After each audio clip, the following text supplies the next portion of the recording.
শনিবার থেকে কঠোর কর্মসূচিতে যাব।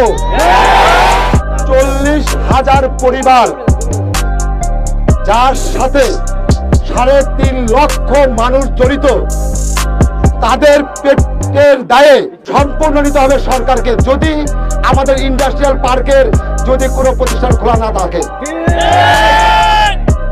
আমরা এটা বলতে চাই, আমরা এখানে যারা আছি, আমরা যারা শ্রমিক ভাই বোন, কর্মকর্তা কর্মচারী আছি, সবার একটাই দাবি, আমাদের বেক্সিমকো ইন্ডাস্ট্রিয়াল পার্কের সকল প্রতিষ্ঠান খুলে দিন, আমাদের কর্মে ফিরে যেতে দিন। আমরা কাজ করব, টাকা নিব। এবং সরকারের কাছে দাবি, বেক্সিমকো ইন্ডাস্ট্রিয়াল পার্কের সকল ব্যাংকিং সুবিধা সহ back to back LC open করে আমাদের কর্মসংস্থানকে সচল করুন।